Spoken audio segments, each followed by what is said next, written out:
E aí, como é que vocês estão? Espero que bem. Vamos conversar mais um pouquinho. Nesse vídeo hoje a gente vai trazer mais um pouco de aspectos que envolvem a família. Eu queria compartilhar com você. Queria já pedir desde já a sua contribuição, primeiro com seu tempo, que é o ativo, o maior ativo que existe hoje nos nossos dias a dia, nosso dia a dia, nas correrias. Mas eu queria contar com você, que você fizesse um esforço aí para ficar até o final. E aí você gostando, você possa compartilhar, comentar. É importante, algumas pessoas têm comentado, fico muito feliz com isso, têm me mandado aí, enviado no canal alguns comentários, eu tenho respondido com o maior carinho. Se você tem algum comentário a fazer, favorável ou desfavorável, alguma pontuação, algum desejo de ouvir sobre alguma coisa nesses aspectos que envolva ciência e fé, que envolva família, estou à disposição, tá bom? A ideia é que a gente cresça junto. E aí compartilha, comenta, se inscreve no canal se ainda não se inscreveu. Se você enviar para alguém que você acha que é relevante, já pensa para a pessoa se inscrever, tocar lá no sininho e assim a gente vai caminhando nesse propósito a qual eu tenho como vida, para minha vida, que é 1% de mudança, de avanço, um passo de cada vez neste 1% de transformação, tá bom? Vamos lá? Então hoje a gente vai falar sobre algo que envolve muito os pais. Em que sentido? A maioria dos pais, em algum momento, se frustram por algumas atitudes ou tomadas de decisões dos filhos. Por exemplo, é fato que a grande maioria dos pais eles querem, desejam, né, até por um bom desejo, não é por mal, mas querem que os filhos sigam certos caminhos, façam certas coisas. É óbvio que como a gente aprende na psicologia, existe ali em grande parte uma projeção desses pais nos filhos, mas isso é um assunto bem mais psicológico, na qual eu não posso, como eu já disse anteriormente, me aprofundar por não ter concluído a minha formação. Sou um estudante de psicologia, então algumas coisas são limitadas. Mas uma coisa é fato, existe isso e muito mais bem. O que a gente vai falar hoje é na normativa aí que acontece na grande parte pelo fato da gente ensinar tanto nossos filhos, a gente aplicar tantas coisas, inclusive que a gente tem como experiência de vida. E a gente vê que o que fez bem ou o que fez mal, o que fez bem a gente vai intensificar para que os filhos possam ali buscar fazer, realizar. E o que deu errado a gente vai buscar orientá-los para não fazer. E muitas vezes a gente vai viver uma vida ali correta, uma vida regrada, uma vida depois, né, muitas vezes de dar várias cabeçadas, a gente vai querer que nossos filhos não façam isso. E muitas vezes a gente tem uma reputação, muitas vezes as pessoas nos olham de algumas formas benéficas, inclusive, e a gente vai esperando nessa caminhada chamada vida que nossos filhos sigam os mesmos passos, mas nem sempre é assim, não é? Nem todo mundo tem uma família perfeita, nem todo mundo tem um caminho trilhado da mesma forma. E é aqui que eu queria que a gente entendesse isso, as diferenças nossas como seres humanos, nossas psicologicamente, emocionalmente, nossas como pai, como filho. Se a gente olhar um pouquinho para trás, a gente já vai entender que eu, Fernando, particularmente, não fiz tudo do jeito que meus pais queriam, não fiz. E muitas coisas eu só consegui compreender do que eles falavam quando eu me tornei pai. Isso é um processo que todos nós deveríamos aprender, inclusive quando a gente fala algumas coisas para os nossos filhos. Mas bem, eu vou basear isso, obviamente, como eu já disse agora há pouco, a psicologia ela vai dar base para isso. A questão da projeção é muito forte nas pessoas que muitas vezes fazem isso para com seus filhos, espelhando-se aquilo que eles esperavam de si nos filhos. E existe a questão espiritual, onde a gente ensina também nossos filhos, não só espiritual, mas moral em algumas coisas, e esses, algumas vezes, eles não respondem. E a Bíblia está recheada de exemplos disso, isso que é tremendo na Bíblia. A Bíblia não maqueia, o Evangelho não maqueia nada. Ser crente, ser cristão, ser um servo de Deus, ter princípios, isso em nada torna nenhum dessas pessoas melhores que outros, mas traz algumas responsabilidades, inclusive em saber que as coisas não ficam ocultas, nem ficam maquiadas.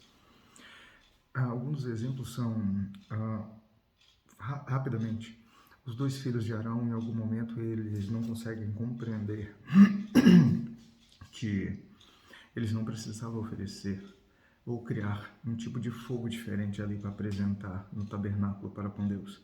Deus já tinha providenciado. O fogo eles só precisavam manter aceso.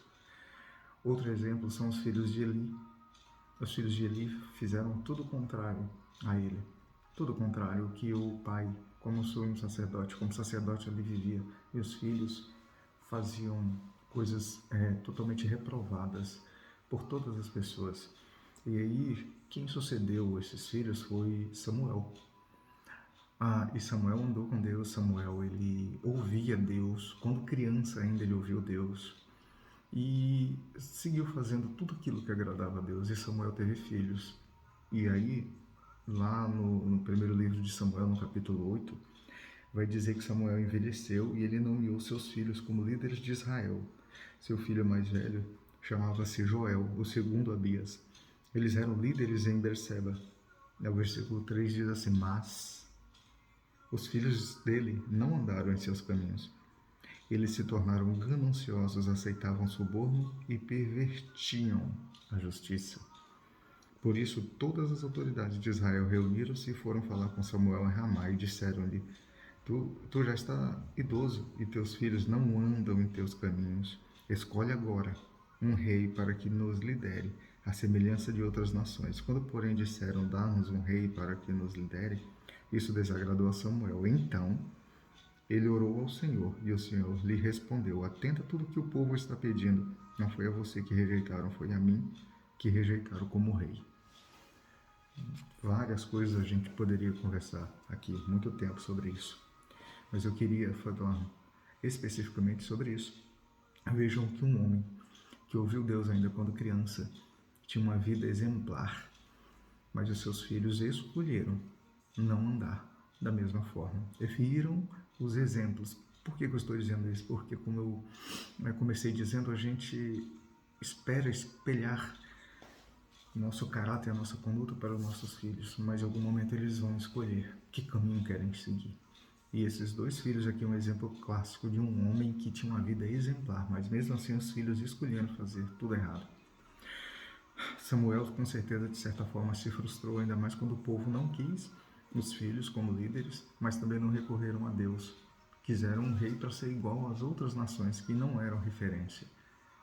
E é isso que acaba acontecendo quando não existem lideranças eficazes. Samuel era, mas o povo não queria mais os filhos dele, mas também não se lembrava que ele poderia continuar mesmo sendo velho. Enfim, o fato aqui, o ponto principal é: não se frustre.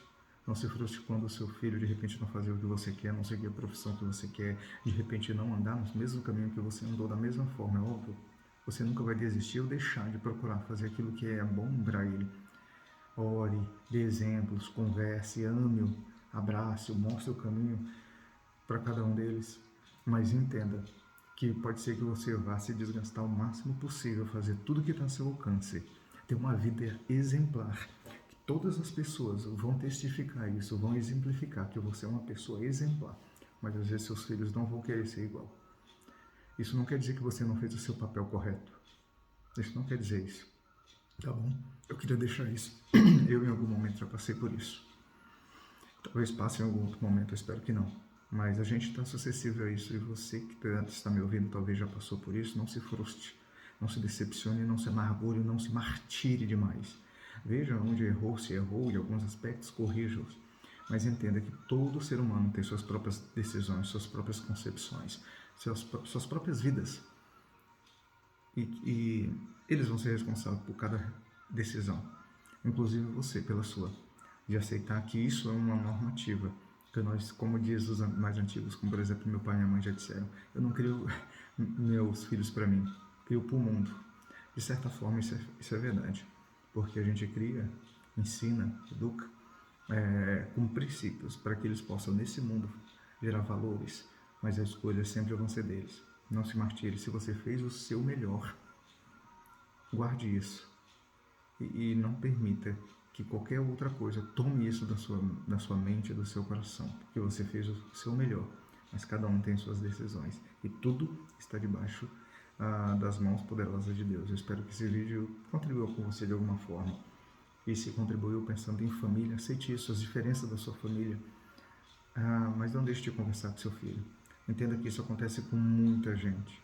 E se isso serve de um alerta para você, um sinal amarelo ou vermelho, comece a colocar em prática algumas coisas que talvez possa minimizar isso. Tá bom? Era isso que eu queria contribuir com vocês. Um abraço. Obrigado por ter ficado até aqui. Até o próximo vídeo. Deus os abençoe, viu?